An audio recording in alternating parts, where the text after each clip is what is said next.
चैत्र की नवरात्रा का आज से प्रारंभ हो चुका है और मैं आज आपको बताती हूँ कि मैं बाजार से माता रानी की पूजा के लिए क्या क्या शॉपिंग करके आई हूँ। ये कुछ आसन है जो भगवान के नीचे बिछाए जाएंगे। ये एक शंकर भगवान के नीचे, एक लड्डू गोपाल के नीचे बिछाने के लिए मैं आसन लेकर आई हूँ। ये माता की चुंदरी है जो माता को स्थापना के बाद पहनाई जाएगी। ये चौकी का आसन है, एक लाल कपड़ा है जो ब्लाउज के रूप में मिल जाता है बाजार में, 20-25 रुपए का आता है, ज़्यादा महंगा नहीं आता है। इसे चौकी के ऊपर बिछाया जाता है। माता रानी को लाल रंग बहुत पसंद है, इसीलिए मैं ये लाल रंग की चुनरी, लाल रंग का आसन लेकर आई हूँ। इसके अलावा मैं माता रानी के लिए एक मोतियों का हार भी लेकर आई हूँ। इसके अलावा माता रानी के लिए ये रोली है, रोली चढ़ाई जाती है माता रानी को। और ये कलश स्थापना के ऊपर जो नारियल रखा जाता है, उस नारियल के लिए मैं ये चुंदरी लेकर आई हूँ। मैं उसको भी नारियल पहनाया जाएगा। और ये कुछ ड्रेसेस हैं जो कि लड्डू गोपाल के लिए या मेरे जो भी छोटे छोटे भगवान हैं उनके लिए मैं लेकर आई हूँ। ये अलग अलग कलर की बहुत ही सुंदर सुंदर ड्रेसेस हैं जो मैं लेकर आई हूँ। ये लड्डू गोपाल का मुकुट है। वो भी मैं लड्डू गोपाल के लिए नया लेकर आई हूँ। वैसे तो मैं बाज़ार से लाती रहती हूँ, लेकिन अभी मैं ये सब नया लेकर आई हूँ। और इसके अलावा कुछ और भी पूजन सामग्री है, वो मैं आपको दिखाती हूँ।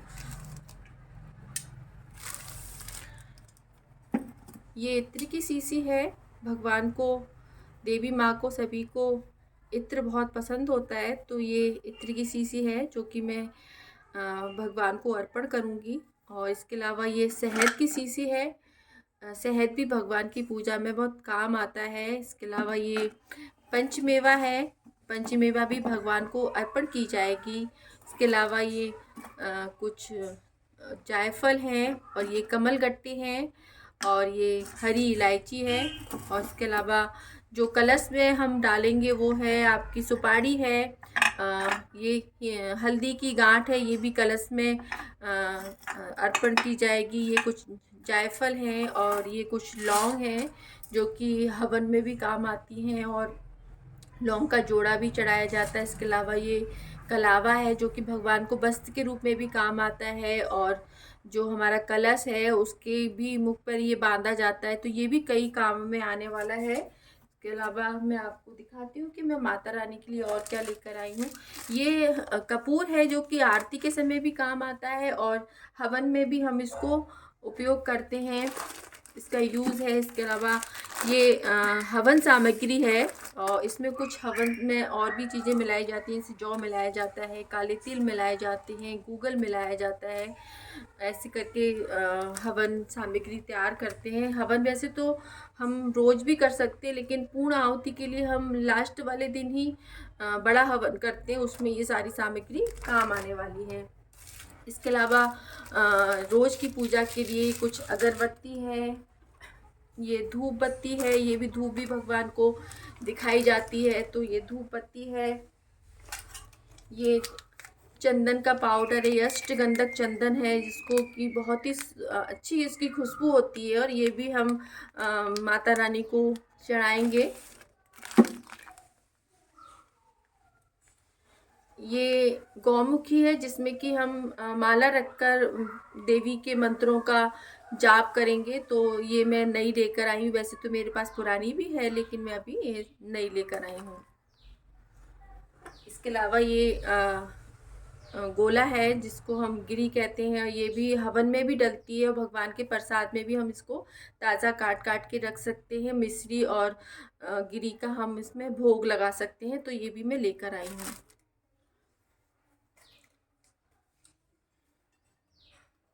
ये कलश है जो कि एक मिट्टी का कलश है, और ये मिट्टी का कलश में जल घट स्थापना के लिए लेकर आई हूँ। इसे धोकर साफ कर लिया है। इस पर अभी मैं सत्तिये बनाऊंगी, और रोली से इसको सजाकर फिर इसमें गंगा जल व पानी भरकर इसके ऊपर आम के पत्ते रखकर इस पर नारियल की स्थापना करेंगे। ये 9 दिन कलश एक ही जगह पे रखा रहेगा, इसीलिए इसका बहुत विशेष ध्यान रखा जाता है। घट स्थापना देवी की पूजा का एक अहम हिस्सा है। और ये ज्वारे बोने के लिए मैंने मिट्टी तैयार कर ली है। एक मिट्टी के पात्र में इसमें मिट्टी भर के इसमें रात को भिगोए हुए ज्वारों और जौ को मैं इसमें उगाऊंगी। कहते हैं कि ज्वारे की खेती जितनी अच्छी होती है माता रानी उतनी ही प्रसन्न होती है। इसीलिए यदि संभव हो सके तो ज्वारे की सेवा पूर्ण मन से करनी चाहिए।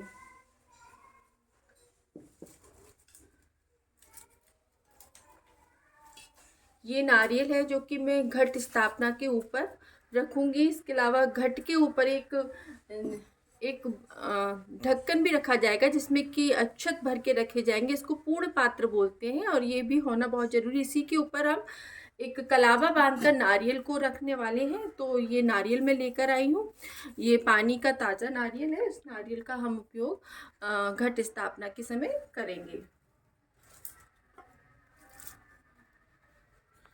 ये संविदा है जो कि आम के पेड़ की लकड़ियाँ होती हैं जो कि हवन में काम आती हैं और हम पूर्ण आहुति वाले दिन तो उसका उपयोग करेंगे। प्रतिदिन जो भी हम छोटा हवन करेंगे उस जो उसको कि हम धुआं देना भी कहते हैं वो हम उस समय उनका उपयोग करेंगे।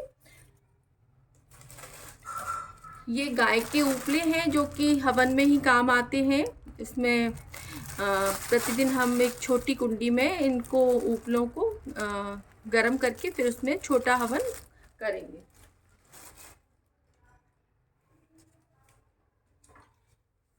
ये मेरी दुर्गा सप्तशती की पुस्तक है जिसको मैं रोज ही पूजन करती हूँ।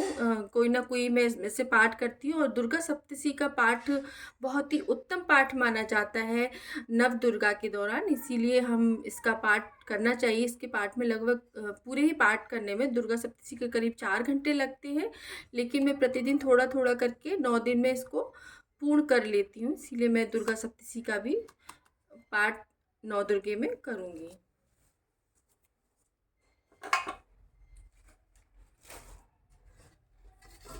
ये मेरी पुस्तक है चौकी की। जिस पुस्तक पे इसको चौकी पे ही रखा जाता है। पुस्तक को हाथ में रखकर नहीं पढ़ाया जाता, इसीलिए इसका उपयोग भी हम करेंगे।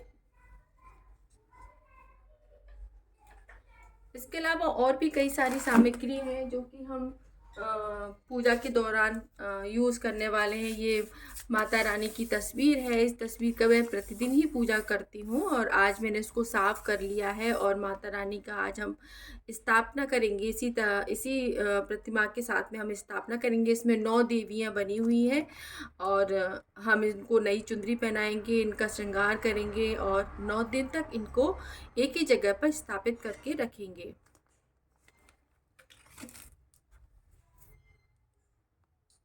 इस तरीके से मैं जो भी पूजा जब भी करती जाऊंगी, ये आपके पीले चावल है जो कि अष्टकमल बनाने के काम आएंगे। जब मैं अष्टकमल बनाऊंगी तो ये उसी में काम आने वाले हैं। इसीलिए हम इनका भी पीले चावलों का उपयोग अष्टकमल बनाने के लिए, नवग्रह बनाने के लिए उपयोग करेंगे।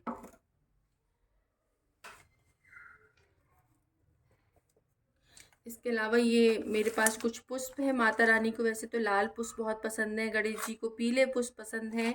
तो और ये दूर्वा है जो कि गणेश जी को मुख्य रूप से चढ़ाई जाती है, तो हम इस दूर्वा का उपयोग करेंगे। कुछ सुपारियाँ हैं और ये रुई है जो कि इत्र वगैरह लगाने के काम में आती है।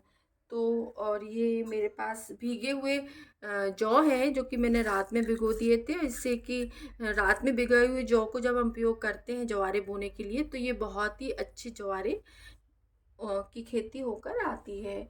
और इसके अलावा मेरे पास ये दिया है जो कि 5 कमल वाला दिया है। इस दिए का उपयोग भी हम करने वाले हैं। और ये तांबे का कलश है जिसमें हम माता रानी के लिए प्रतिदिन पानी अलग से ताज़ा पानी भर के रखेंगे। हालांकि जो घट स्थापना होगी उसमें तो पानी एक ही बार गंगा जल के साथ मिलाकर भरा जाएगा, लेकिन ये प्रतिदिन की ताज़ा पानी के लिए जिससे भगवान को हम प्रतिदिन थोड़ा थोड़ा स्नान कराएंगे, उसके लिए ये काम में आने वाला है। मैंने गंगा जल और जल का एक लोटा भी साथ में ले लिया है जो कि हमें कुछ अलग से काम आता है, तो कम पड़ता है जल तो हम इसका उपयोग कर लेंगे। इसके अलावा ये गंगा जल है जो कि मैंने हरिद्वार से मंगाया था, और ये गंगा जल बहुत ही शुद्ध होता है, भगवान की पूजा में काम आता है। इसीलिए हम गंगा जल का उपयोग घट स्थापना में भी जल भरने के साथ करेंगे, और भी तरीकाओं में हम शुद्धिकरण जब करेंगे तो गंगा जल का उपयोग करेंगे। हमने अपना स्थान भी शुद्ध करने के लिए कुछ छींटे मारेंगे गंगा जल के, तो ये गंगा जल है। ये मेरा प्रतिदिन काम आने वाला दिया है, जो कि हम प्रतिदिन की आरती में उसका उपयोग करते हैं। तो आज भी हम इसमें आरती भी करेंगे, इसमें कपूर भी जलाते हैं, तो ये उसी काम में आता है। इसके अलावा मैं और भी चीज़ें जो आपको धीरे धीरे करके दिखाती जाऊंगी, जैसे जैसे माता की स्थापना करती जाऊंगी, मैं आपको धीरे धीरे सभी चीज़ें दिखाती जाऊंगी।